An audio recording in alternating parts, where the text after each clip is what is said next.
waynoo wanaagii waxbarashadu waynoo wanaagii walaalayaalo wada ogaada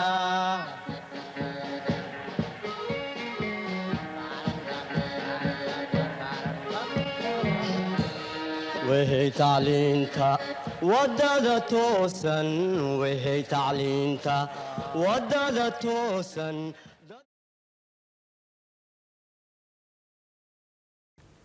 Dans cette séance, nous allons évoquer les fluctuations économiques. Et bien sûr, donc, on va essayer de les distinguer par rapport aux cycles économiques. Car la plupart des élèves confondent fluctuations économiques et cycles économiques. Avant de commencer, nous allons d'abord voir les sommaires. Donc voici les sommaires. Donc, vous avez d'abord, on va essayer de définir qu'est-ce qu'est les fluctuations économiques. Ensuite, définir les cycles économiques. Bien sûr, donc on va après essayer de voir quelle est la différence entre fluctuations et cycles économiques. Une fois distingués fluctuations et cycles économiques, nous allons les représenter sous forme d'un graphique. Donc un cycle représenté graphiquement. Par la suite, donc, nous allons passer aux caractéristiques d'un cycle économique. Comment se caractérise un cycle économique? Donc nous allons nous intéresser ici aux différentes phases d'un cycle économique. Par ailleurs, donc, nous allons aussi nous intéresser aux différents types de cycles économiques. Et enfin, donc, nous allons aussi représenter sous forme graphique les différents cycles économiques. Bien, nous allons commencer par définir, bien sûr, qu'est-ce que les fluctuations économiques? Donc, les fluctuations économiques, comme vous le voyez sur l'écran, désignent l'ensemble des mouvements d'accélération, c'est-à-dire l'expansion, ou de ralentissement de la croissance économique, autrement dit, la récession. Tandis que les cycles économiques sont à distinguer des fluctuations qui sont de simples périodes de variation. Donc, peu importe par exemple encore les périodes, les fluctuations peuvent se caractériser comme un cycle, mais donc, le cycle doit se distinguer par rapport aux fluctuations selon les périodes, ou bien on appelle ça les amplitudes. C'est-à-dire, les variations doivent être suffisamment longues et régulières pour que l'on parle réellement de cycle. Donc, nous allons passer maintenant donc, à représenter graphiquement un cycle économique. Donc, un cycle économique se caractérise par, tout d'abord, la phase de l'expansion où la production augmente, les revenus augmentent, la consommation et les investissements. Jusqu'à donc, ce que cette phase d'expansion s'épuise et donc, aboutit sur la phase de la crise.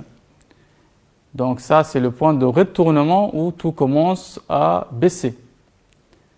Nous allons rentrer ensuite dans la phase de la récession, où bien sûr la production diminue, la consommation diminue, les investissements ou le chômage augmente.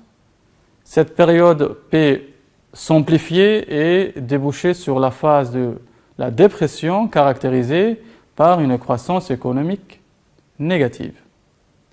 Jusqu'à donc atteindre bien sûr la phase de la reprise où, dans cette dernière phase, les entreprises vont mettre en place des nouvelles techniques de production, vont mettre en place des innovations pour faire décoller de nouveau l'économie et donc la croissance économique.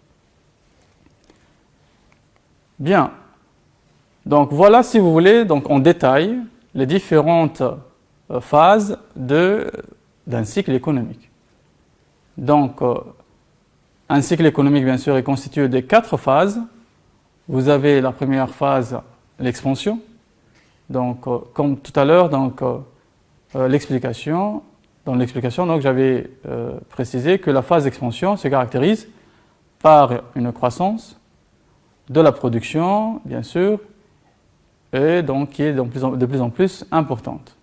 Ensuite, la phase de la crise, où la production commence à diminuer, caractérisée aussi par une inflation, voire une déflation, ou encore chômage.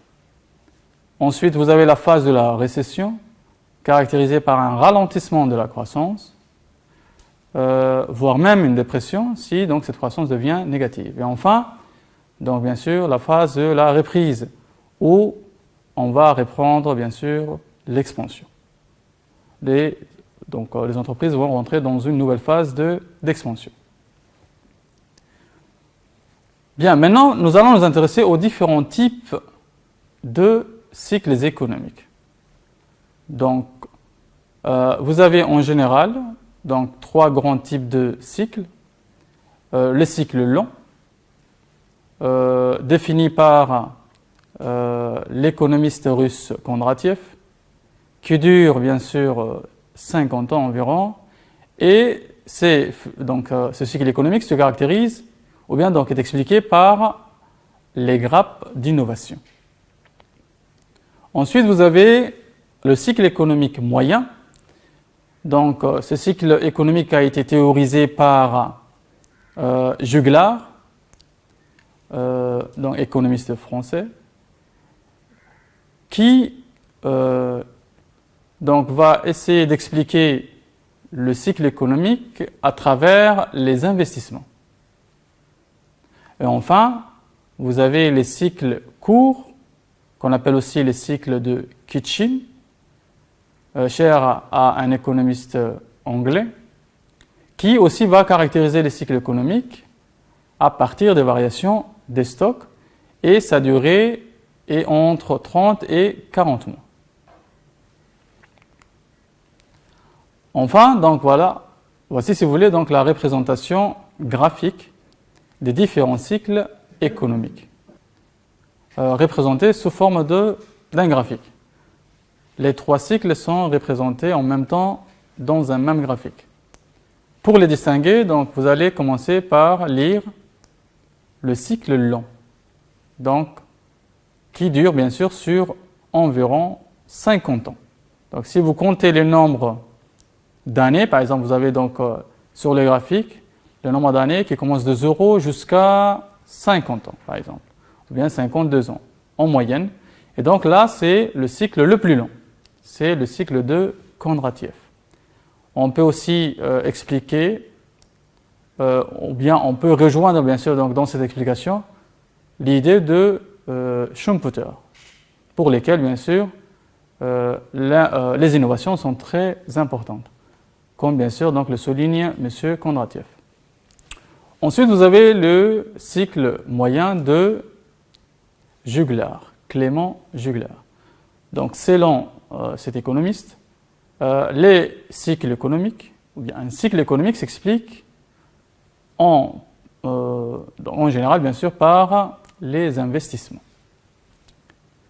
Et enfin, vous avez, donc si je reviens sur le cycle de Juglar, sa durée est d'environ 8 ans. Donc, si vous regardez bien le graphique, donc vous avez dans le graphique le cycle intermédiaire qui dure 8 ans en moyenne. Et enfin, vous avez le cycle de Kitchin. Dans ce cycle, les variations sont généralement dues aux variations de stock. Et sa durée est entre 30 et 40 mois. Pour conclure, donc, nous allons revenir sur les principaux points que nous avions développés. D'abord, on avait défini les fluctuations. Ensuite, un cycle économique. Donc, il fallait distinguer entre fluctuation et cycle économique. Par la suite, nous avions représenté le cycle sous forme d'un graphique. Ensuite, nous avons caractérisé un cycle économique. Par la suite, nous avions défini les différents types de cycles économiques. Et enfin, nous avions représenté ces cycles économiques sous forme d'un graphique qui récapitule en général les 3 cycles économiques. Merci de votre attention.